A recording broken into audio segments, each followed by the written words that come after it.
chances are you clicked this video because either A, you agree with our title, or B, you think we're battier than a batch of seasons. Well, either way, I don't want to keep you waiting. So to start, we're going to show you the login screen of Genshin Impact, because we think it's genius and primes the player exactly how the designers wanted it to. You ready, Zoe? Ooh, Hoyoverse, please don't DMCA us. Hit that play button.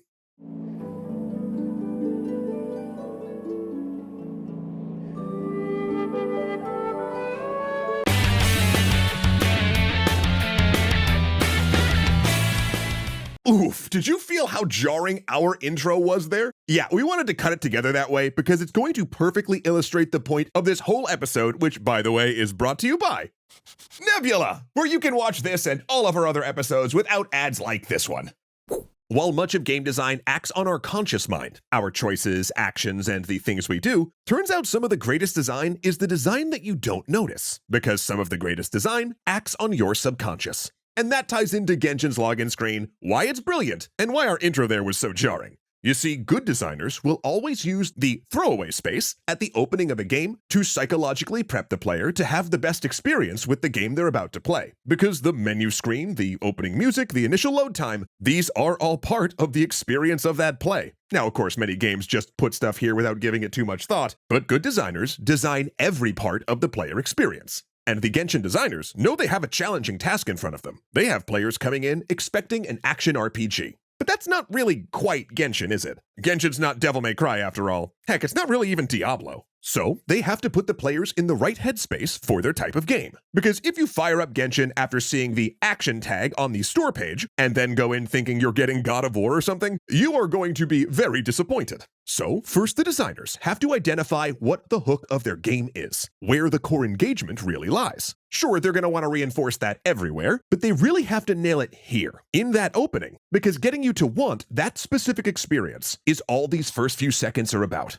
So on that note, what really is the selling point of Genshin Impact? Well, I would posit that it's a world to escape to. A place for you to sort of explore as you please, you know? To find wonder in, to uncover its secrets, to spend a little time roaming whenever you want without the pressure of most action games.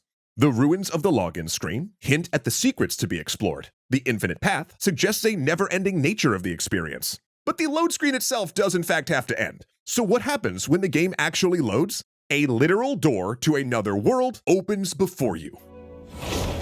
Yeah, it's pretty on the nose how much they're pushing your subconscious towards the game's core escape fantasy, towards the expectations and type of play that, if they can get you engaged in, will keep you coming back for more. Okay, now let's listen to the music again.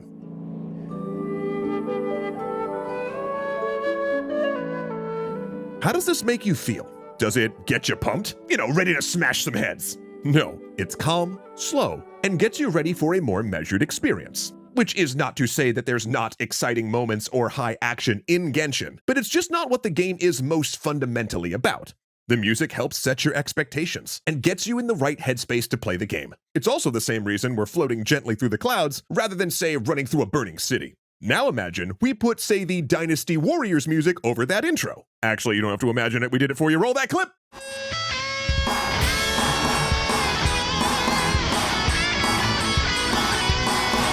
Feel how jarring that was? How the pieces just didn't fit together at all? That is because it is no longer a crafted experience. The parts are not aimed towards delivering a single unified state of mind. And that's really the beauty of the parts of a game that are aimed at your subconscious.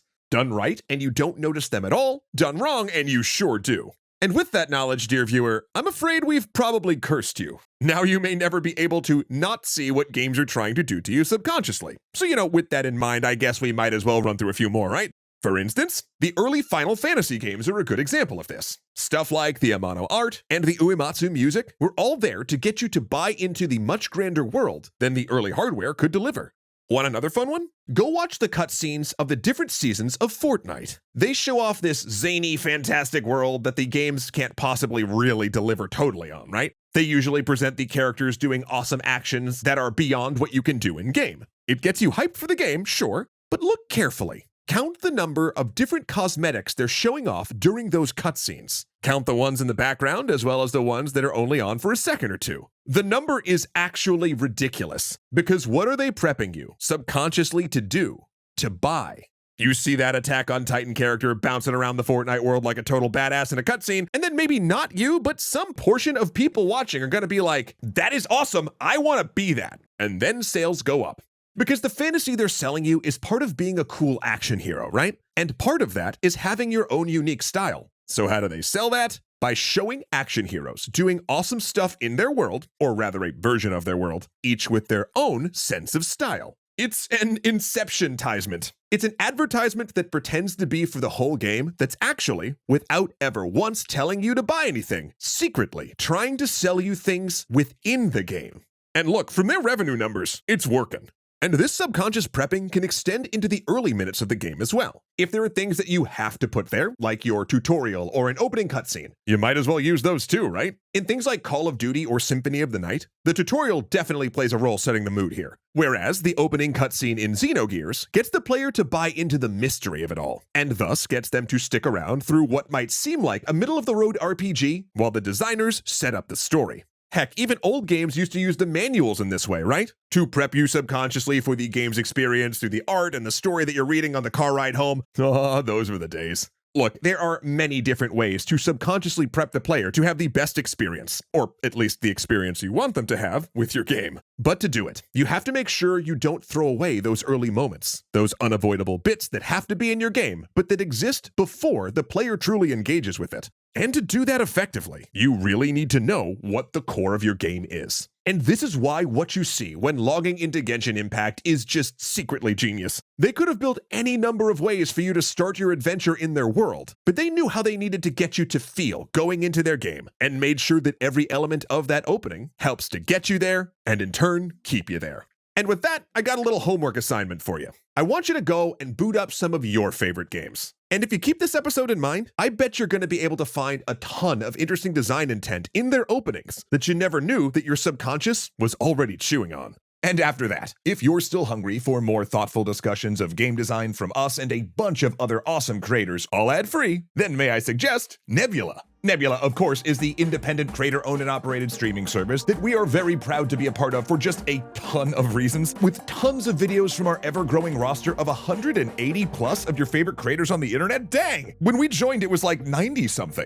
Actually, when I wrote the script, those numbers weren't filled in, so I didn't see them before. That's pretty cool. In fact, a recent addition to Nebula that I've just been devouring lately is Climate Town, a phenomenal channel that was once best described by Jason from Not Just Bikes, another great channel by the way, as, and I quote, a low-rent John Oliver, but for climate change. In all seriousness though, Raleigh's content is whip smart and just the perfect spoonful of sugar to help this very important medicine go down. They're all great watches, definitely check them out. And if you don't have access to Nebula yet, not to worry. You can sign up right now by using our link in the description to get a huge discount on Nebula, which works out to be around $2.50 a month when you sign up for an annual plan. And real talk, this is just an excellent way to help support our channels because we receive a portion of that money not just when you sign up, but for as long as you stay subscribed, which has just been a wonderful boon. Thank you so much for that. So click right here to check out Nebula for yourself, or right here for another of our videos on the YouTube machine. Probably has ads though.